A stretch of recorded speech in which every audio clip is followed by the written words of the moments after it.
Assalamualaikum warahmatullahi wabarakatuh. Selamat siang semuanya. Terima kasih kepada Bapak Ibu dosen yang telah hadir, kepada yang terhormat dosen penguji yaitu Bapak Sigit dan juga Ibu Amanda, dan kepada dosen pembimbing saya yaitu Ibu Anggi dan juga Pak Alvin. Perkenalkan, saya Mirta Ujana Rosyid 12201035 akan mempresentasikan hasil penelitian saya terkait optimisasi keranjang makanan untuk intervensi gizi spesifik stunting di Kota Balikpapan menggunakan pendekatan goal programming dan AHP-TOPSIS. Adapun outline pada pembahasan kali ini adalah yang pertama, latar belakang, tujuan penelitian, batasan masalah dan asumsi, data, study design, hasil, serta kesimpulan dan juga saran. Adapun yang melatar belakangi pada penelitian kali ini adalah stunting merupakan permasalahan yang terjadi di kota besar terutama di Indonesia. Stunting disebabkan oleh kekurangan gizi kronis yang umumnya terjadi pada 1000 hari pertama kelahiran balita. Pada data dari Kementerian Dalam Negeri menunjukkan angka stunting di Indonesia mencapai 1 juta dari 16 juta balita di Indonesia, di mana 1.436 balita berada di kota Balikpapan. Beberapa pemerintah di Kota Balikpapan telah melakukan berbagai upaya, termasuk intervensi gizi sensitif dan juga intervensi gizi spesifik. Intervensi gizi sensitif itu berkaitan dengan pengembangan dan perbaikan sosial dan ekonomi keluarga, dan juga intervensi gizi spesifik berkaitan dengan pemberian asupan tambahan maupun suplemen tambahan. Pada beberapa pemerintah telah memberikan bantuan berupa makanan tambahan seperti yang dapat dilihat, namun hal ini masih dirasa kurang optimal karena belum memenuhi standar gizi pada anak hariannya.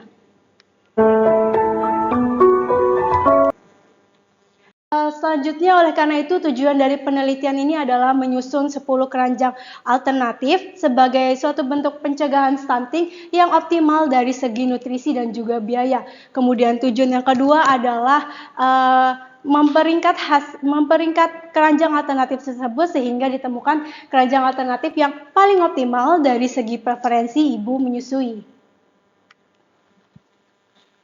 Adapun batasan masalah pada penelitian ini adalah penelitian berada di Kota Balikpapan, distribution centernya terletak di setiap kecamatan di Kota Balikpapan. Komoditas yang ada pada isi keranjang makanan merupakan komoditas lokal. Preferensi itu terbagi menjadi 4, kemudahan dalam mengolah, menyimpan dan juga memasak, variasi makanan yang dapat dihasilkan, familiaritas terhadap isi keranjang makanan, dan kesukaan atau selera anak terhadap isi keranjang makanan. Adapun asumsinya adalah penelitian ini menargetkan satu kelompok usia yaitu 6-24 bulan. Perbedaan jenis kelamin tidak mempengaruhi maksimal dan juga minimal nutrisi yang diperoleh. Biaya transportasi, biaya penyimpanan, dan biaya penanganan disesuaikan dengan kondisi saat ini, dan data preferensi yang dikumpulkan berdasarkan dari penyebaran kuesioner. Berikut ini adalah data yang dikumpulkan, data komoditas makanan, harga dan kandungannya per 100 gram. Kemudian ada data angka kecukupan gizi minimum, ini disesuaikan dengan AKG tahun 2019. Kemudian ada data biaya transportasi, data biaya penyimpanan, dan juga data biaya penanganan. Penelitian ini didesain menjadi 2 tahapan. Pada tahapan pertama adalah untuk mengenerate atau menghasilkan 10 alternatif keranjang makanan yang diolah dengan metode goal programming. Hasil dari tahapan pertama kemudian akan diolah pada tahapan kedua dengan AHP-TOPSIS, gunanya adalah untuk menghasilkan keranjang makanan yang optimal dari segi preferensi ibu menyusui. Kemudian pada tahapan pertama itu terdapat model fungsi tujuan untuk meminimalkan biaya yang dikeluarkan dari satu keranjang yang terkait dengan biaya transportasi, biaya pembelian komoditas, biaya penyimpanan, dan juga biaya penanganan. Kemudian ada untuk memaksimalkan nutrisi dari satu keranjang makanan, dan yang terakhir adalah untuk memaksimalkan persentase nutrisi dari satu keranjang makanan tersebut. Kemudian ada model fungsi kendala. Pada fungsi kendala pertama adalah untuk memastikan bahwa satu keranjang makanan tersebut telah memenuhi angka minimum dari nutrisi yang harus dipenuhi hariannya. Kemudian pada yang kedua adalah untuk memastikan 33% itu merupakan makanan pokok. Pada fungsi ketiga memastikan 17% adalah lauk pauk. Pada fungsi keempat 33% adalah sayur mayur. Dan fungsi kelima adalah 17% merupakan buah-buahan. Hal ini sudah sesuai dengan anjuran pemerintah yaitu Kementerian Kesehatan. Nah, dari hasil pengolahan pada tahapan pertama, terdapat 10 keranjang alternatif yang disusun dari makanan pokok, lauk pauk, sayuran, dan buah-buahan beserta beratnya. Kemudian kita lakukan visualisasi, dapat dilihat bahwa kita susun berdasarkan dari harga terendah hingga harga tertinggi. Dan garis tengah merupakan angka minimum nutrisi yang harus diperoleh. Dapat dilihat bahwa semua keranjang melewati dari batas minimumnya.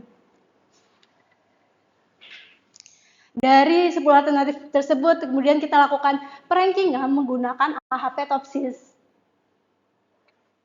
Kita lakukan penyebaran kuesioner kepada ibu di posyandu dan didapatkan bahwa pembobotan tertinggi berada pada kriteria kemudahan dalam mengolah, memasak, dan menyimpan sebesar 28% dan pembobotan terendah terdapat pada selera anak sebesar 20%.